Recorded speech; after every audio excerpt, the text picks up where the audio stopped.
post-production. So bear with me. I'm just going to get us set up here and make sure that I have everything set correctly.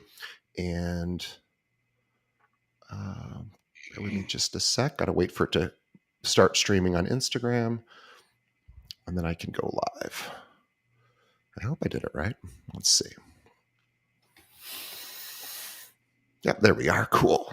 All right, we're live on Instagram, and there we go. All right, I think we're good.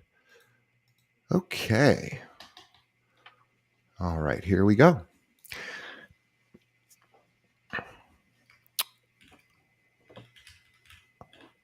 Today on the show, our guest is Deni Baldwin with Provision Wealth. They are headquartered in Arizona. However, they work with realtors from all over the United States, so they just happen to be based in Arizona. But let me tell you more about Deni. Now, Deni is a certified public accountant. She's a CPA. She has over 24 years of public accounting experience. At her time at Provision, she has specialized in working with entrepreneurs. She has served all types of clients, ranging from large publicly held corporations to closely held partnerships and LLCs. She is experienced in many different industries, including real estate, manufacturing, tech, and education. I want everybody to check out what Provision can offer you for your real estate business at provisionwealth.com. We'll have a link to that in the show notes, and check them out on LinkedIn. I mean, they're on all the social networks, of course, but LinkedIn is kind of where they shine. So we'll have a link to all their social channels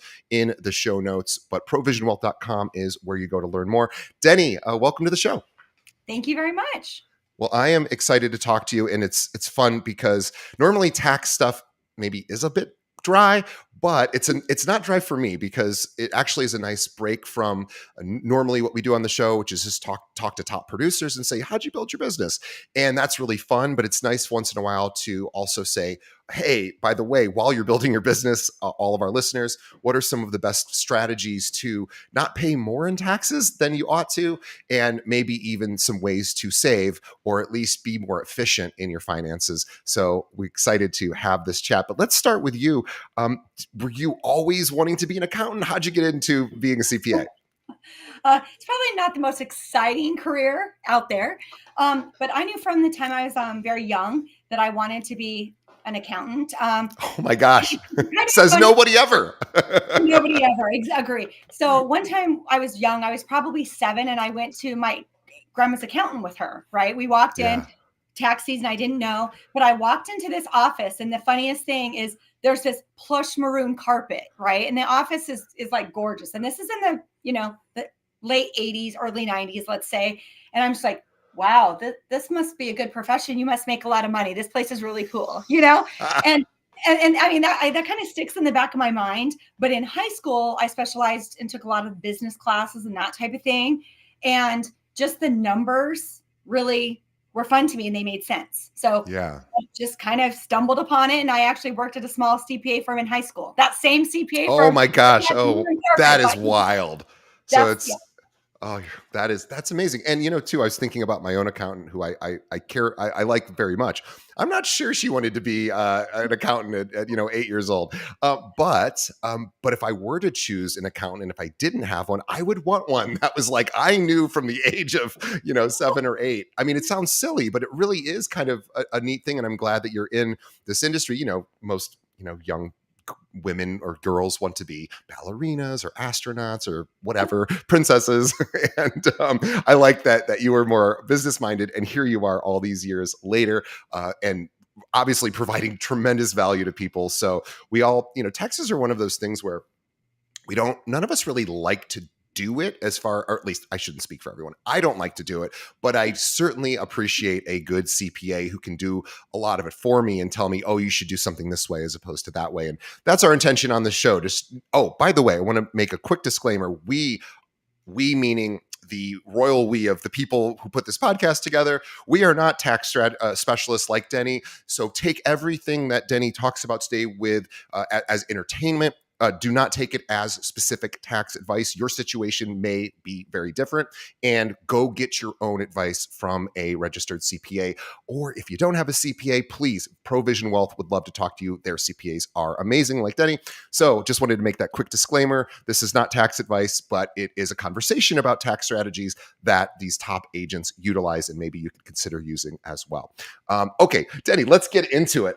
So let's first talk about, I always like to start with kind of maybe, things that people who aren't working with a CPA might not know. So these would be real estate agents who are getting paid as independent contractors, and they are, paying their taxes on their own.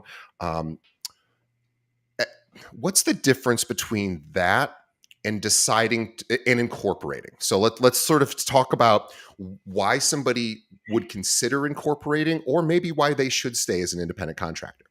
Sure.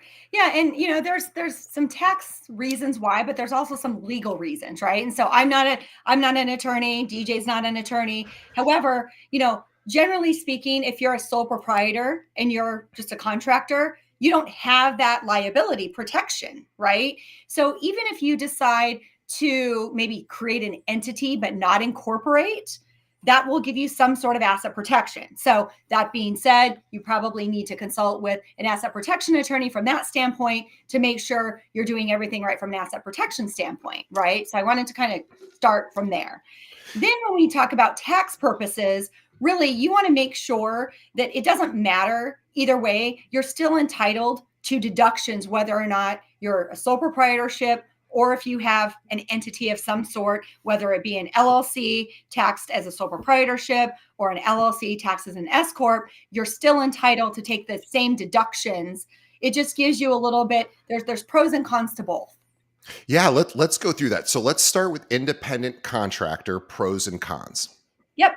So ease is a pro. Or I should say sole proprietor / independent contractor. Right. So this is a situation where you as an agent, you don't have a true corporation. You are getting paid directly to yourself from the brokerage that you work at.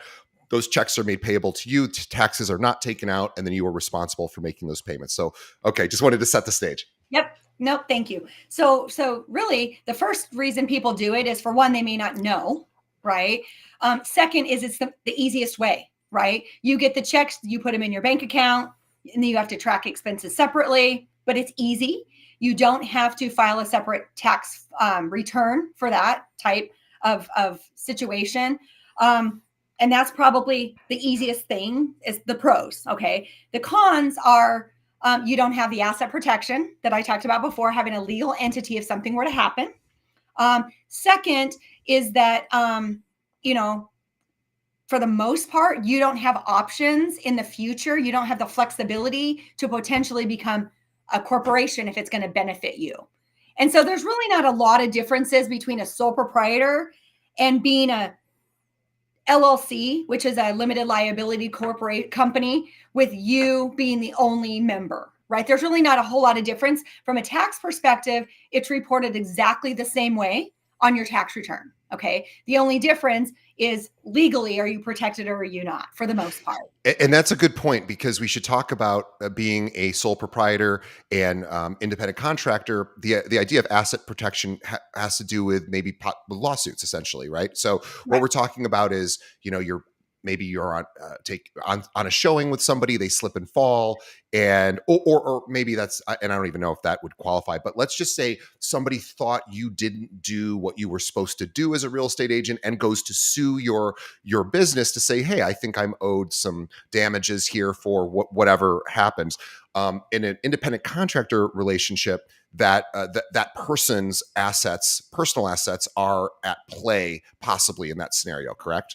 If they're independent contractor, and correct. then if they sue you, they're suing you, right? Right. If you have an LLC, then you have that LLC. Now, once again, there's a lot more to it from a legal standpoint, but just high level, There's absolutely. an extra layer of possible protection. Protection. Yep, correct. Yeah, so that's an important thing to know, because right now with the NAR, which you probably wouldn't know a lot about, but the National Association of Realtors within our industry had a big settlement recently. You know, a lot of people saw this in the news as well. But what it really meant for real estate agents is they're now having commission conversations that they really in the past probably weren't having. So it probably does open up a little bit more into, you know, people being attorneys being more just sort of litigious and wanting to sort of take advantage of some of this now. So it's a really good thing to consider. Just because you haven't been sued before doesn't mean it won't happen in the future. And if you're an independent contractor, there's risk there. Right. And honestly, in most cases, setting up an LLC is very easy. You know, you could do it with your state corporation commission. It's very easy to do. You don't necessarily have to, you know, pay somebody to do it. Some people like to, just to make sure that it's done correctly. But the amount of protection you have and flexibility going forward is big. Yeah, let's talk about the difference between independent contractor and corporation, as far as what are the main benefits of incorporating? Great question. Okay, so generally, whether you're an independent contractor or you have your single member LLC, either way, every dollar of net income. So what I mean is that is any 1099 you get as your gross revenue minus your expenditures is net income. Every dollar of net income in those two entity types means you're going to be subject to income tax at whatever your tax rate is for the year.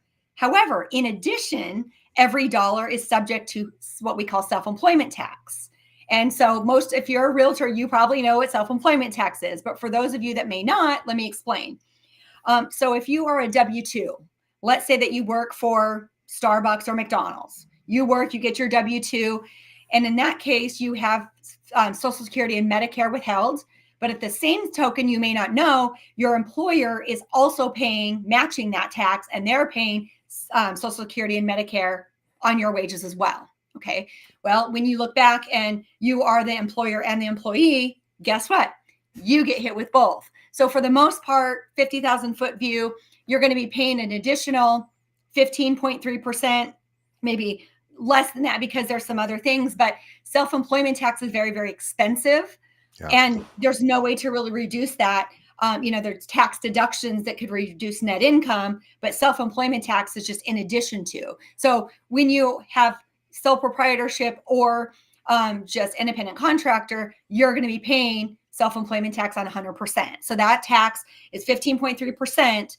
And then the bottom end, that's a deduction, or that's a tax, but then you do get an actual deduction for about half of that. So you do get some benefit there, but that self-employment tax adds up very, very quickly.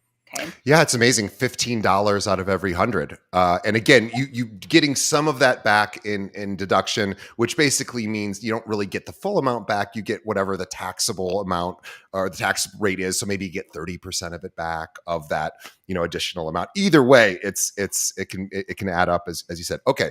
So that's sole proprietorship, independent contractor. What if we create an S corporation? Yeah. So there's a couple different ways that you could actually create an S corporation. You could either create an LLC and be taxed as an S corp, or you could create a corporation and make an election to be taxed as an S corporation.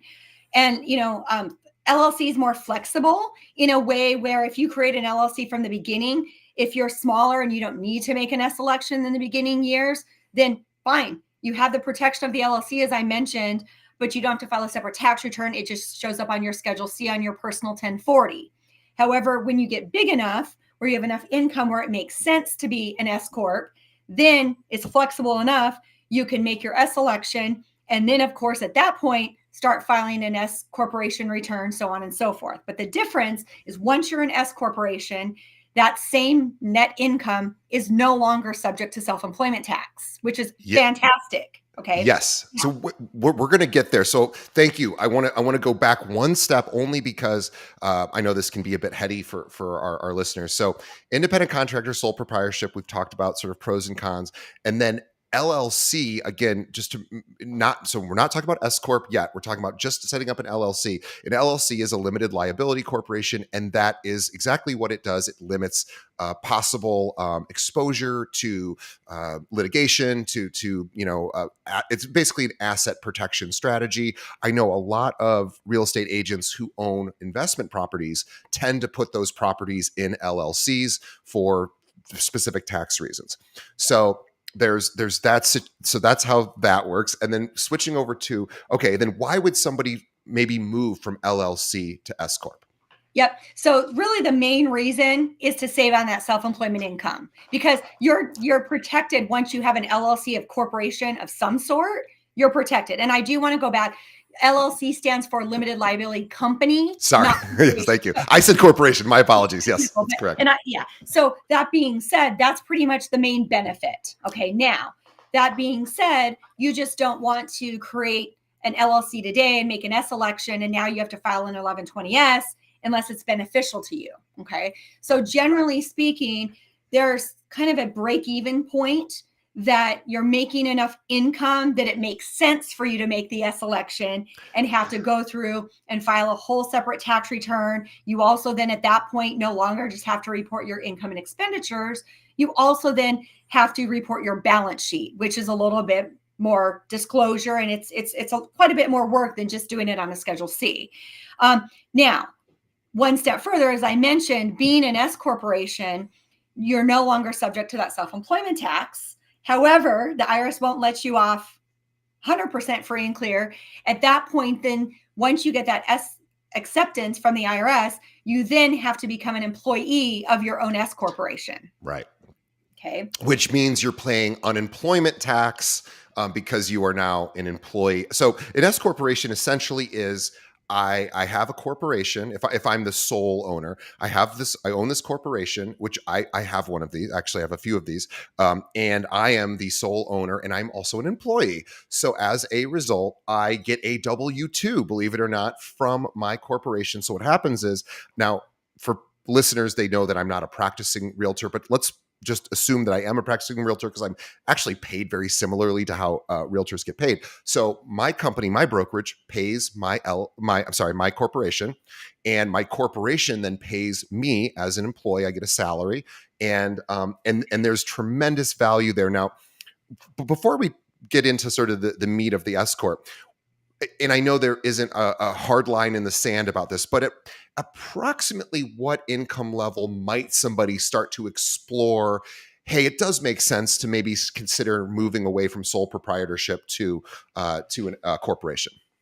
Yeah, I think somewhere between $40,000, you want to start thinking about it. And then by the time you hit 50, that's kind of a good break-even point. And of course, your tax situation could be different because you might have a spouse that has a lot higher income, that, your tax rate's higher or lower. And so that's kind of a ballpark to start talking to your accountant about it and thinking about it, is a good rule of thumb.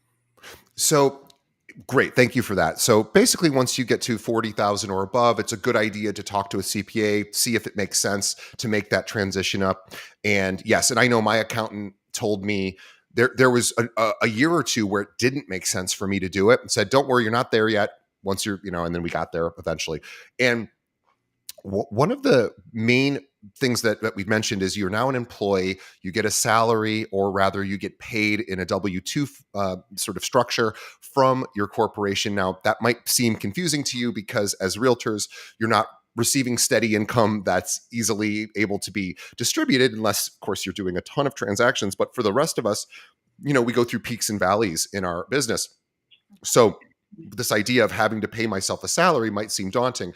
Is it okay if I don't pay myself every pay period? Like, are there any rules around, I'm an employee, I need to get paid a certain number of times per year by my employer? I mean, every situation's a little bit different.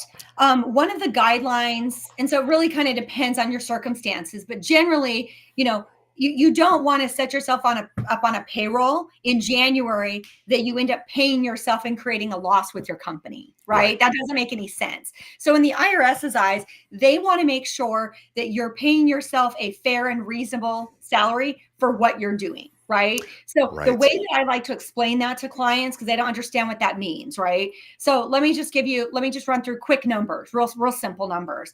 Let's say that you make 200,000 gross coming from your brokerage. Okay. Right. So that's all of the commission I earn. My brokerage has paid me, or my company, I guess in this case, has paid my company, my S corporation, $200,000 in commissions. Yep. And then let's just say that you have 50,000 of expenditures. I mean, that could be office expense, vehicle expense, and I know you continue to get Marketing. all the things, right? So let's say before anything else, you have, let's say, $150,000 of net income. All right. So the IRS would frown upon you paying yourself a salary of $10,000, right? Right, because that they would say that's not fair and reasonable. Correct. However, on the other hand, really 150 probably isn't fair and reasonable either, because if you were going to do that, why wouldn't you have just stayed a single member LLC, right? Right. And so the general rule is that, remember, when you have your own corporation now, you're the employer and you're the owner of the company, right? So in that situation, you actually get paid two ways. You get paid via your W-2 that you're paying yourself As an employee. as an employee, and then you're going to pay tax on any remaining net income. And then, of course, you get to take that as a distribution. We won't get into that right now, but that being said, what we always tell clients in industries, you pretend for a second that, and you can't really do this when you're your only employee, but theoretically, if you were going to never, ever, sell another home and you need to hire somebody to do that work for you, how much would you need to pay them? In many situations and industries, that is considered a fair and reasonable compensation. If they have 20 years of experience, maybe it's more or less or whatever, but it works a little different when you're the only employee and, you are your business, but it really just depends on your facts and circumstances and really, on the amount of income and how much you're really working to generate that revenue.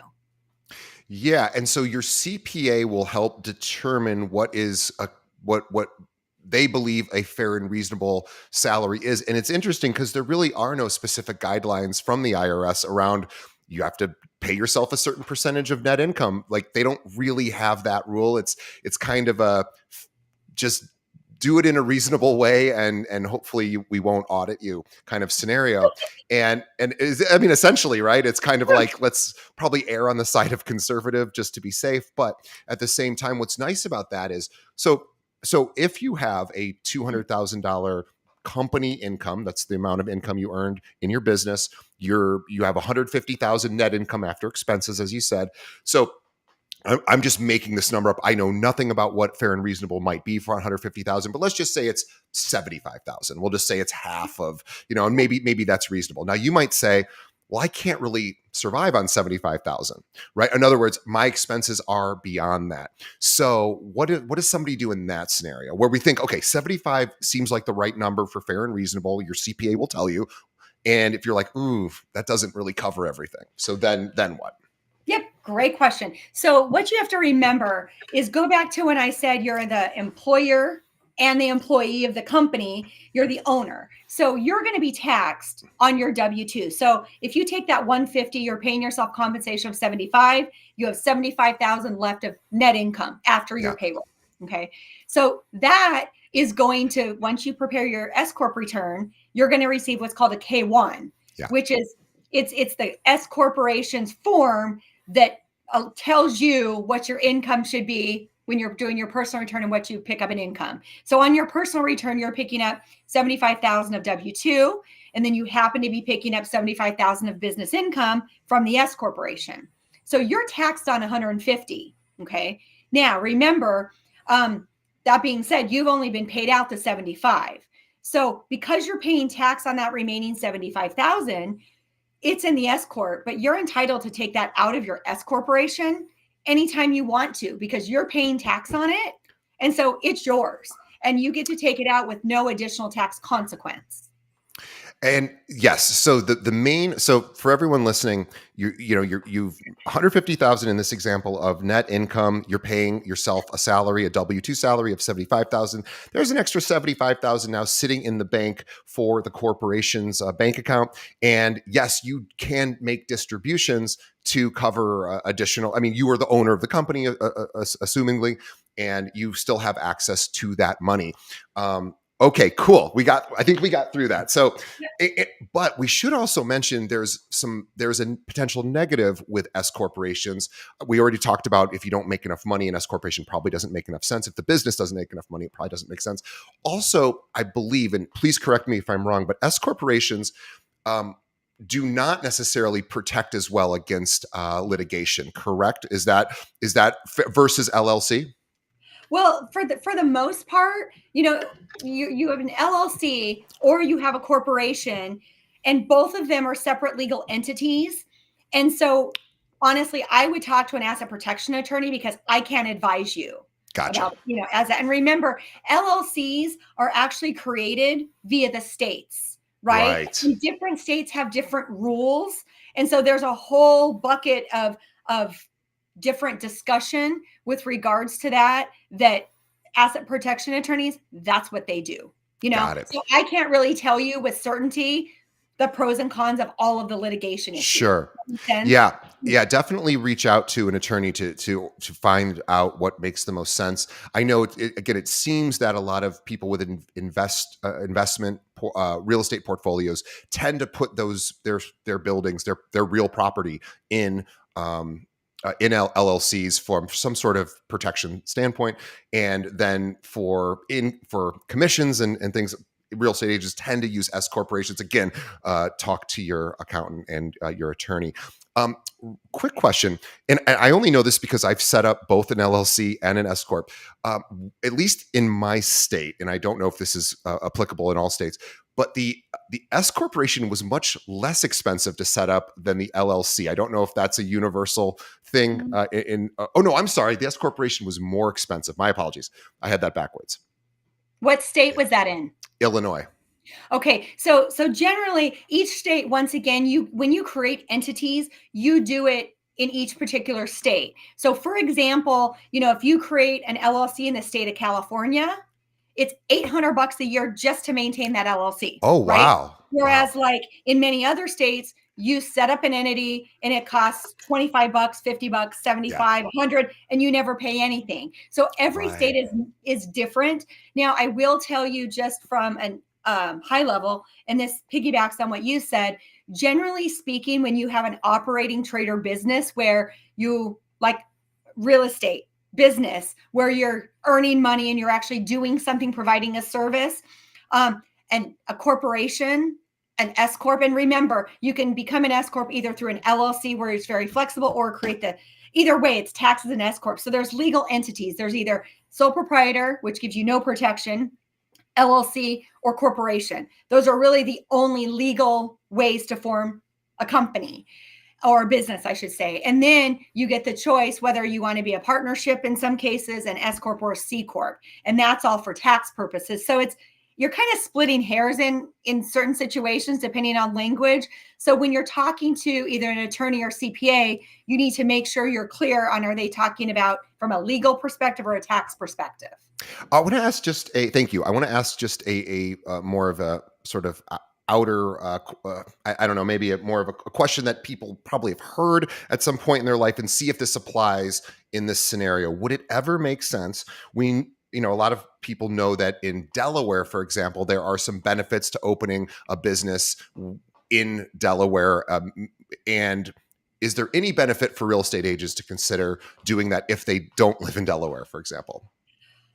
I would talk, every state's again different. Yeah. Now, generally speaking, when you are providing a service, the LLC needs to be created, or the entity in the state in which you're doing the work. Okay. Yeah. Now, stating that, putting that aside, when you are dealing with real estate, right? And we do a lot of real estate, like investing, and you had mentioned, a lot of people prefer to set those up as LLCs versus S corps. And let me tell you the reason why real quick. So generally speaking, when you're providing a service, an S corp is beneficial from the self-employment tax standpoint, which we talked about.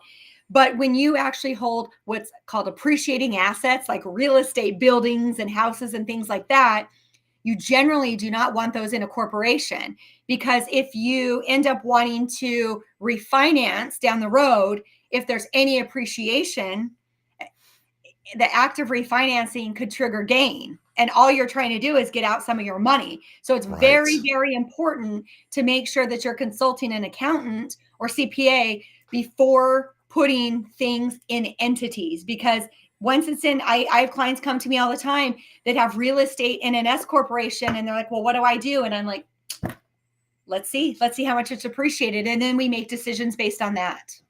Yeah, that makes sense. That's a really good point. So again, all of these decisions should not be made by anyone other than a licensed professional CPA, because these are really important decisions to make. And, odds are you're just not going to know as much, of course, as a seasoned professional. Let's talk about some other things that real estate agents deal with and how that may affect if they're incorporated or not. So as an independent contractor, most real estate agents start out as independent contractors, and they are not often given group health insurance. It's not usually a thing that's provided. Independent contractors, it's very difficult to get group health insurance. So a lot of us go out onto the market and we purchase our own major medical policies from Blue Cross or whatever provider you choose.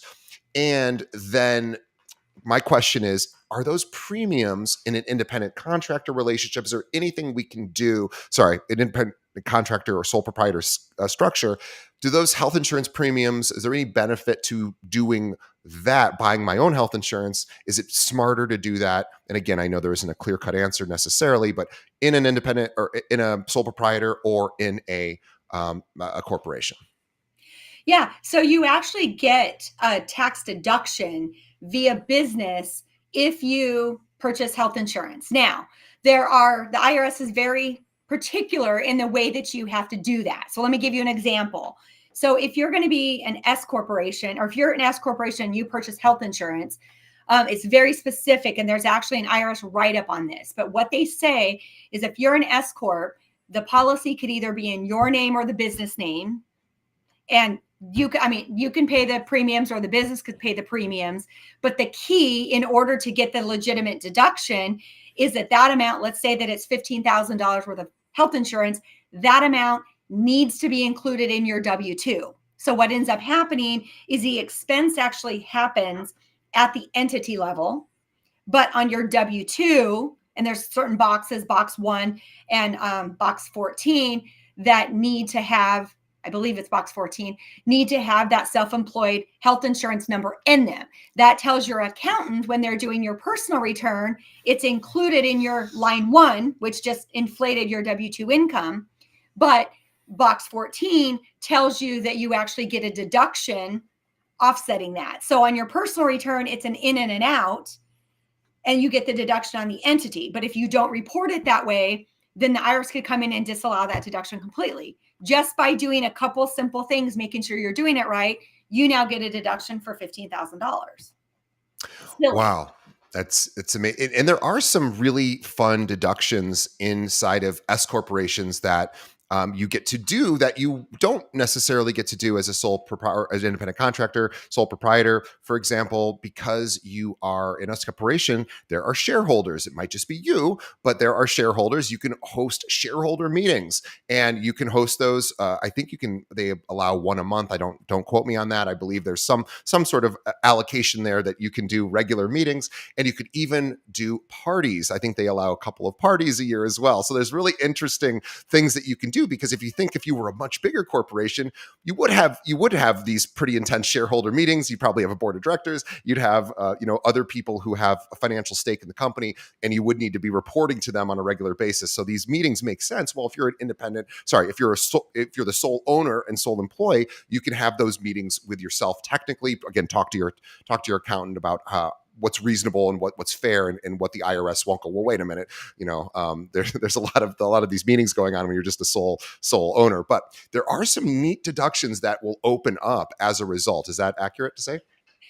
Yeah, so there's a lot of different deductions that you're entitled to get. Now, remember, when you're operating a business, the key, and as we talked about, the IRS always likes to have these, you know, like phrases like reasonable compensation, right? So when you're thinking about a business, it's ordinary and necessary deductions, right? So what you want to kind of keep in mind is, generally speaking, if you're thinking about it and you say, okay, I wonder if this is deductible, which for one, always check with your CPA, right?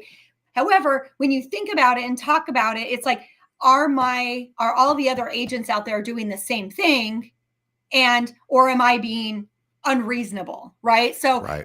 if let's talk about meals, for example, right? Right. Let's say that I'm an agent and I'm going to go meet my CPA for lunch, and I pick up the tab and all you talk about is business. Then that's going to be a deductible meal. So the IRS says that you get a 50% deduction for tax purposes on meals. Okay. Which is great, because I mean, what I'm talking about is, those things that are ordinary necessary are absolutely deductible, okay, in the IRS's eyes. What is not deductible is every day you're driving into the office or to go show a client, stopping at Dunkin' Donuts or Starbucks to get your daily Joe. That's not deductible because you're not talking business. I mean, you have to eat every day. Your everyday business, meals are not included, but true business meals are, true business meetings are, personal uses of vehicles is absolutely allowed. All of those things, including home office, right? And I'm kind of talking about a lot of different topics. We might want to dive into a couple of those a little bit more, but those are the types of things. If you as an agent sit and think about, what do I do during a business day? Okay, should this be a deduction? Those are things you should be talking to your accountant about, just to make sure that you're following the rules and not being exorbitant or, outside of ordinary necessary. So we're talking about things like, again, home office, space and supplies. We're talking about vehicle, if you are driving to business and doing business in your vehicle. We're talking about possible entertainment expenses if you're going out and meeting with clients and picking up the tab, and really all sorts of marketing and advertising and really necessary and reasonable expenses that any business would consider to be a business expense. Absolutely. Yep. Now, a question is about one question I have regarding sort of taxation is, well, let me back up a little, one other step. So, if we talk about taxes in the respect of paying them, I know what I wanted to ask you about S corporations. How often are you paying taxes in an S corporation? Great question. And this is something we haven't talked about. So there's actually two types of corporation, just for everybody's knowledge. There's a C Corp and an S Corp. Generally speaking, a C Corp is its own entity and pays its own tax. Okay. And for the most part, those are reserved for, many, many big businesses, worldwide companies, that type of thing. Unless there's a special use for them. But what we deal with most with entrepreneurs on a day-to-day basis is an S Corp. And an S Corp and a partnership and a single member LLC are all considered to be what we call flow-through entities. So there is actually no income tax paid at the S Corp level. Okay, so let's dive into that a little bit. Let me go back to my example. When we had $75,000 of W-2 income, remember, throughout the year, you get to choose how much federal and state withholding you have coming out of that $75,000 to pay Uncle Sam for the year. You get to choose. However, the other $75,000 that is actually coming from the business, you've paid no income tax on, right? So generally speaking, the IRS wants their money every quarter, okay, which is every April 15th, June 15th, September 15th, and January 15th. And I know those aren't 4 months apart. I know some are closer than others, but in general, that's the rule. And so the IRS says, even though you're not a W-2 and you get paid, quarterly or monthly or biweekly or semi-monthly or whatever, we're getting our money through payroll deposits on an ongoing basis.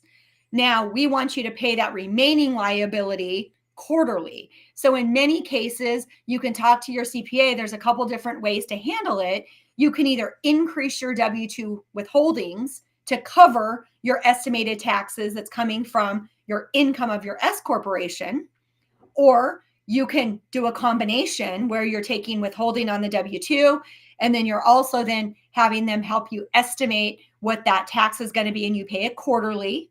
Or you don't have to do any withholding at all, and you could pay it all in via your withholdings. It really depends, on you and kind of your situation and kind of how you budget and how it's going to work best for you.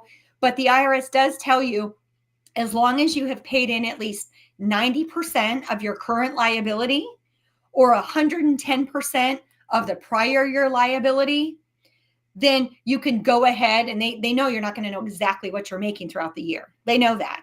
But if you get reasonably close, then you will not get penalized. It's actually called the safe harbor, and you can pay any remaining tax by April 15th, and you're in great shape.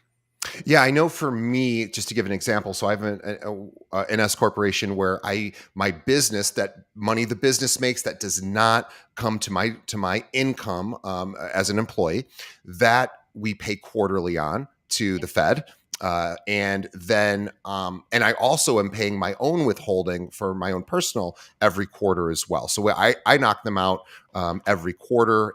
But again, there's other ways to do that, I guess. But if you were not incorporated, if you were a independent contractor, if you're a 1099 employee, you could technically pay all of your taxes at the end. Is that accurate? Or do you have to pay quarterly in an independent? You can. The challenge is, you might get hit with what's called an estimated underpayment of estimated tax penalty, and there's penalties for all different things, but you would need to run those numbers with your accountant to determine whether or not that makes sense for you. Some people say, I don't want to pay anything until April, and they would rather get hit with the penalty because they could earn more on their money than they would have to pay the IRS. And so it's really a calculation and kind of what fits you best, to be honest. What is estimated payment penalties tend to look like? Is it like a percentage? Is it a flat? It's a percentage.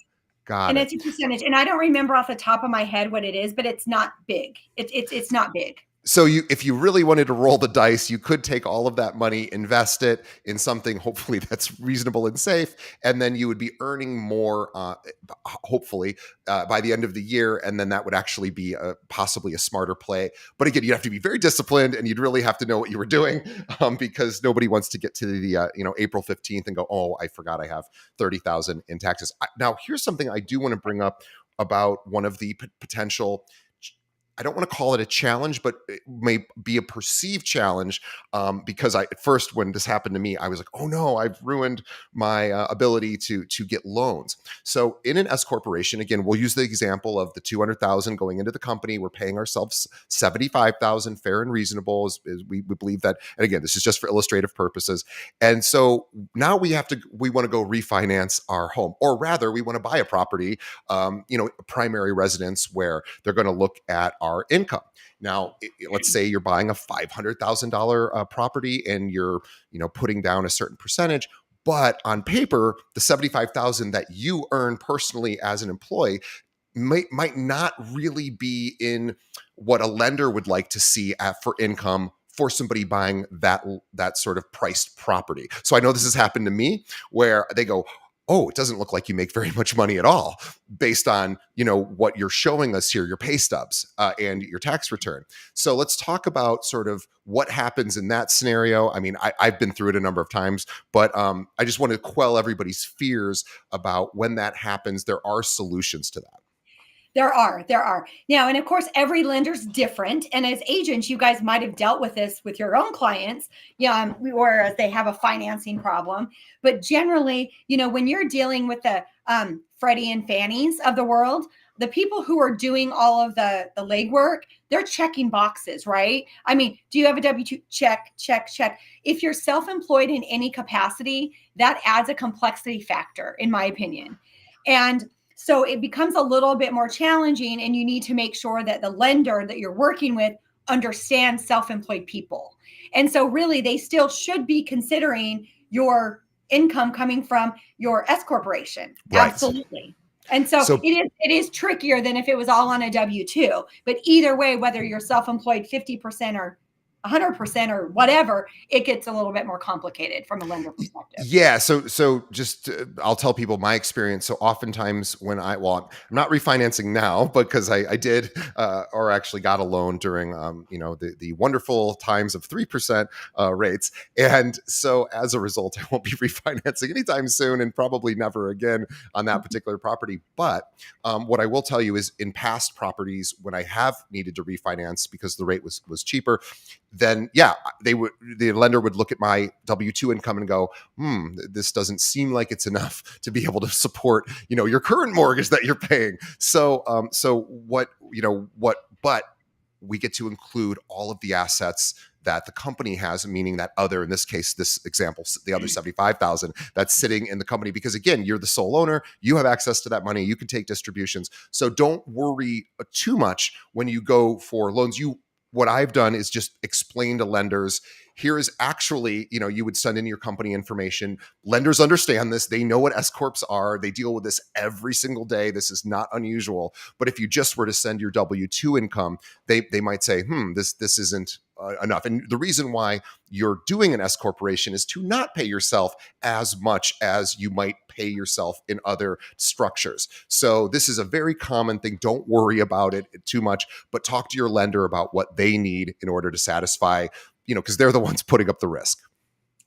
Absolutely. Awesome. Now, how long does it take to set up an S corporation or an LLC or a C corp? Like how quickly does it take? Months? Is it instant? Because we have people that are, it's getting towards the end of the year. If they wanted, let me back up one more step. I'm sorry. Let's ask a different question. If somebody still wanted to for 2024, this is now recording on November 20th of the year. We're almost at the end of the year. Can somebody go back and say, you know what? I started my corporation on January 1st of this year. Or at this point, is it too late? We have to start over in 2025. Good question. And the answer to that is it depends. Okay. So if you are currently structured as an LLC as of 1/1 of 2024, you can absolutely go ahead and make a retroactive S election back to 1/1 of 24. Conversely, if you are just a single member LLC, the answer is no, because there's no entity to be able to incorporate, right? So the question really comes down to, do you already have an entity that you're operating out of? If the answer is yes, then you have an opportunity to make an S election. If the answer is no, unfortunately, you don't. However, guess what? We're only about 40 days to the end of the year. 1/1/25 might be a good time to start a new LLC. Yeah. I love that. Yeah. Okay. This has been such a wonderful conversation. I don't want to get too far in the weeds with our listeners, because I think you've given a ton of great information. But really, at the end of the day, what we're really saying is get yourself a CPA. Get yourself a CPA that you know, like, and trust, and ask them, let's look at everything I have, and you tell me what the best thing to do. And I wholeheartedly recommend, Provision Wealth. That is Deni's, the company Deni's at, and they can work with you in all 50 states. So want everybody to visit provisionwealth.com, and they have there's all sorts of ways to get in touch. And by the way, they even talk about this on their website. The average client of theirs saves anywhere from, and again, individual results will vary, but they, on average, like 10 to 40% savings just by going with, somebody who really knows what they're doing. So I know I'd like to save 10 to 40% in my taxes. So I am going to have Provision take a look at mine just to make sure that I am dealing with a good CPA myself. It's always good to get a second opinion. So I always recommend get a second opinion. Let's do it with Provision. Provisionwealth.com. Reach out to Deni. Deni, what's the best way somebody should reach out to you? Yeah, they could either reach out to us, go straight to the website. There's a contact option on there. Reach out. Our team will get you scheduled to figure out if Provision's a good fit for you, and just to have a discussion. Doesn't mean, you have to become a client, but just having that discussion to see if we may be a good fit for you and you might be a good fit for us is the best place to start. Or you could call us. Our phone number is 480-467-4400. And let's remember too that CPA expense or costs can be tax deductible. In fact, most cases they are. So another great reason, it's yes, you're going to pay for the service, of course, better than just doing it online with one of the the online tax software services, but you do get to deduct those expenses as well. So anyway, I want everybody to get a second opinion. If you have a CPA, if you don't have a CPA, get a first opinion from provisionwealth.com. Go to provisionwealth.com. Tell them that you've heard about the Deni on our site. We appreciate that. And let's get our taxes in line for 2025 and let's save as much as we can. One last question, and this is not a political opinion question, but I'm curious. With the results of the presidential election of here in the United States that we just had, do we think tax companies and individuals, do we anticipate that being a beneficial thing for do we I'm trying to think of the best way to say this.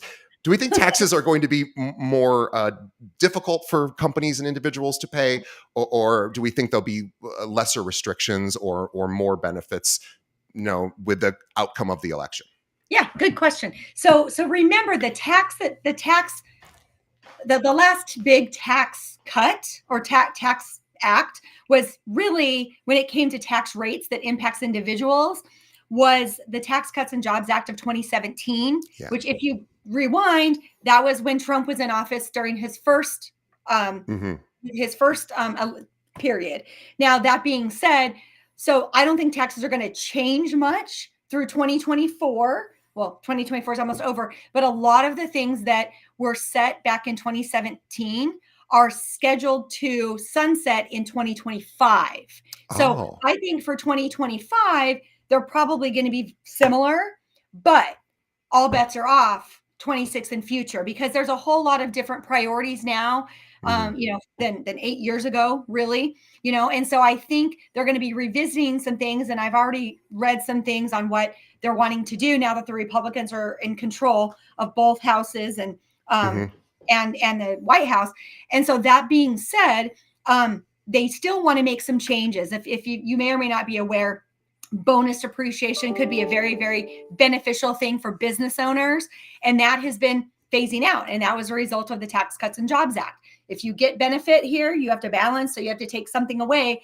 And now is the time that is actually sunsetting. So we're kind of paying for that now. But I do know that that's one of the big things that Trump said he wants to get reinstated, because that's huge for big business and entrepreneurs altogether. So I think we're pretty safe for the most part for 2025. After that, I think they're going to take a bigger look. But we have some time for that, which is nice. Well, thank you, Deni. That's fantastic news, at least from a tax perspective, at least for the next year or two, and then we'll see what happens from there. And as always, please thank Deni. Let her know that you appreciated her being on the show by checking out provisionwealth.com. Let's get a second opinion on our taxes. On behalf of our audience, Deni, thank you so much for coming on and giving us all these great tips and strategies about how to save on taxes and in your real estate practice. And on behalf of Deni and myself, we want to thank all the listeners and viewers for making it to the end. We appreciate you. Please tell a friend about the show. That's how we continue to grow. And check out our sponsors. They have wonderful products and services, and they're the reason we can continue doing these episodes. And last, please leave a review. Let us know what you think of the show. We read all of them. And of course, take your suggestions to make the show even better. Deni, thank you so much.